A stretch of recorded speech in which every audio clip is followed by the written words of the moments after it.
avons entendu les gens dire, tes mariages étaient à moi. Vous voyez mes bien-aimés dans le Seigneur, je n'ai pas là à l'intérieur. Comment on t'a pris le mariage? Parce qu'on a échangé des choses. Ça te reste seulement les discours. Mais je dis ici au nom de Jésus, ce qui est à toi, aucun sorcier de ta famille ne le prendra. Aucun démon de l'enfer ne le prendra. Aucun sorcier de ta belle famille ne le prendra. C'est là au nom de Dieu. Donne-moi un amen que l'atmosphère change. La délivrance va arriver. Quand je parle comme ça, les démons tremblent. Les chaînes se brisent. Fardeaux sont ôtés. Les jougs sont brisés. Que les anges qui marchent dans mon ministère commencent à délivrer les gens, à briser les jougs, ôter les fardeaux, libérer dans des prisons sataniques. Et c'est là au nom de Dieu. Qui m'a dit amen dans cet endroit? Quand je parle comme ça, les gens sont en train d'être délivrés. Il y a quelqu'un que Dieu est en train de délivrer maintenant. La puissance de Dieu est en train de tomber sur les gens pour briser des jougs, ôter les fardeaux. Les maris de nuit et les femmes de nuit sont en train de quitter. Les serpents dans vos ventres sont en train de partir. C'est là au nom de Dieu. Karabasi. Qui ont le droit de vendre?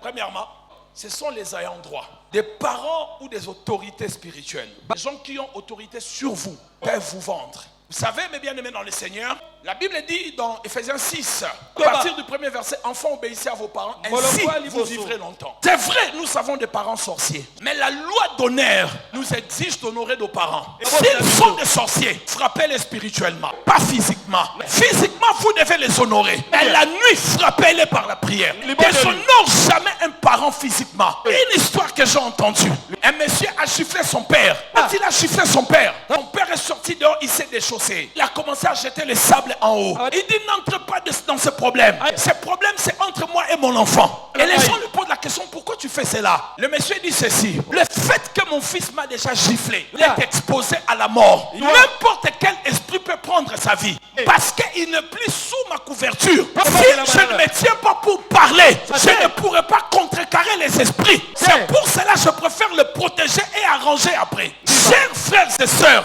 faites attention à ce que vous dites, à la manière dont vous traitez l'autorité. Les parents ont un pouvoir de vendre leurs enfants. Ainsi, quand on lit la Bible, même votre autorité spirituelle a le pouvoir de vous vendre. Quand je dis de vous vendre, de vous laisser sans protection. Hébreux 13, à partir du verset 17, la Bible dit, ayez la déférence envers vos conducteurs. Pourquoi? Ils veillent sur vos âmes. Donc s'ils veillent sur vos âmes, dès que vos âmes peuvent être vendues, elles peuvent être détruites. Il faut un protecteur pour le protéger. C'est votre conducteur spirituel. Il se lève dans la prière comme David. Lorsque le lion s'est jeté sur une brebis, David venait arracher, libérer la brebis de son père. C'est le travail que vos conducteurs spirituels font. Quand tu es en désaccord avec un conducteur spirituel, quitte cet endroit-là, sors de son autorité, cherche une autre autorité pour te protéger. Le monde spirituel, c'est un monde qui reconnaît l'autorité et la hiérarchie. Les centeniers dit à Jésus, moi-même je suis soumis aux autorités. Si tu dis un mot, cela va arriver. Jésus a vu que sa foi était élevée, mais il maîtrisait le monde spirituel. Nous jouons avec le monde spirituel. Nous ne savons plus honorer les gens qui ont autorité sur certains domaines et sur certaines matières. Vous n'avez personne qui parle sur vous. Le monde spirituel, c'est un monde de poids et de balance que je vous ai enseigné plusieurs fois. La malédiction, c'est mauvaise parole. Un homme dans le monde spirituel doit être équilibré, où les biens doivent plus pencher contre le mal. Quand les gens parlent du mal de toi, c'est la malédiction. Ils te maudissent.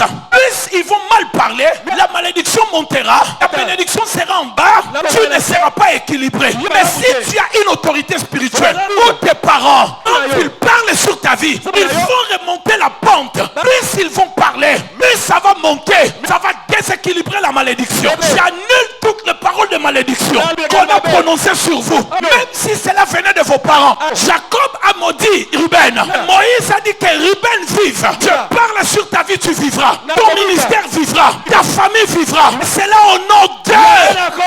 Dis amen cette fois, comment? Quand tu es mourant, à chercher des vieillards qui ont vécu longtemps, qui ont bravé tous les combats de la vie, qu'ils parlent sur toi, ça va faire remonter ta partie bénédiction. Quand tu vois un vieillard en train de traverser, tiens sa main, fais-le traverser et réclame la longévité. Ce sont des principes spirituels que les chrétiens ne maîtrisent pas. Vous savez que Jésus est partout. Il est dans les vieillards. Il a dit ceci: vous pouvez aller à la retraite sans même rencontrer Jésus. Vous n'avez pas besoin d'aller à la retraite pour rencontrer Jésus. Il a dit ceci: tous les pauvres que vous voyez là, vous ne les avez pas aidés, les nécessités. Et c'était moi. Vous savez que Bible. Il est aussi dans le problème des gens. Quand tu résous le problème de l'autre, c'est à Dieu que tu le fais. La Bible dit celui qui donne à un pauvre prête à l'éternel. La Bible dit il est le défenseur de veuves. Quand tu aides une veuve, ça veut dire que tu rencontres Dieu sans le savoir. Et les gens ne le savent pas. Pourquoi chaque fin du mois je donne la nourriture aux veuves? Ce n'est pas parce que j'ai beaucoup d'argent, c'est parce que je vais rencontrer Dieu. Il est là quand on aide de veuve. Quand on aide le pauvre, Dieu est là.